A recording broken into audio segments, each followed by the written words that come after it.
इंद्रजीत सन जो कछु कहिउ, सो सब जनु पहिलहि करि रहेउ।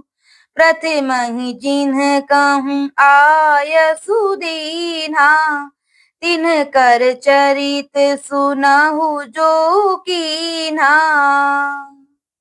अर्थात मेघनाद से उसने जो कुछ कहा उसे उसने मानो पहले से ही कर रखा था।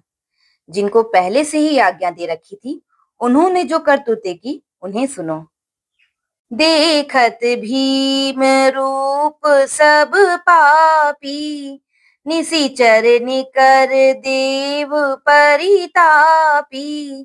करहिं उपद्रव असुर निकाया, नाना रूप धरहिं करि माया।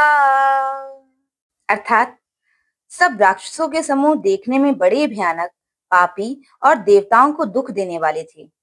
वे असुरों के समूह उपद्रव करते थे और माया से अनेकों प्रकार के रूप धरते थे। जेहि विधि होई धर्म निर्मूला, सो सब करहिं वेद प्रतिकूला।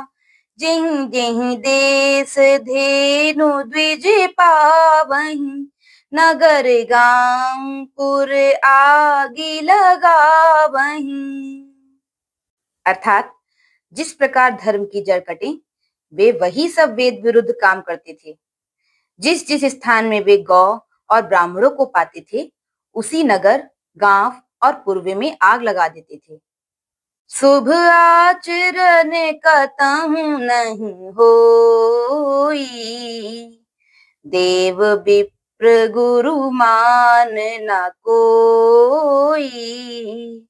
नहीं हरि भगति यज्ञ तप ज्ञाना, सपने हूँ सुनिय न वेद पुराना।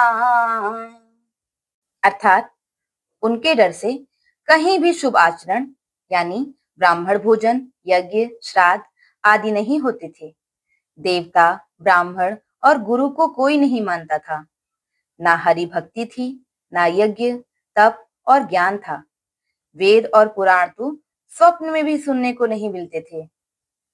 जप जोग विरागा, तप मख भागा, श्रवण सुनाई दस सीसा। आपुनु उठी धावै, रहे न पावै, धरि सब घालै कीसा।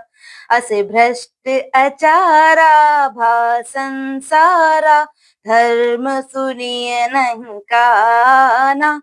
तेहि बहु विधि त्रासै, देश निकासै, जो कह वेद पुराना। अर्थात जप, योग, वैराग्य, तप तथा यज्ञ में देवताओं के भाग पाने की बात रावण कहीं कानों से सुन पाता तो उसी समय स्वयं उठ दौड़ता। कुछ भी रहने नहीं पाता। वह सबको पकड़कर विध्वंस कर डालता था। संसार में ऐसा भ्रष्ट आचरण फैल गया कि धर्म तो कानों में भी सुनने नहीं आता था। जो कोई वेद और पुराण कहता, उसको बहुत प्रकार से त्रास देता और देश से निकाल देता था। बरनी न जाई अनीति, घोर निशाचर जो करहिं।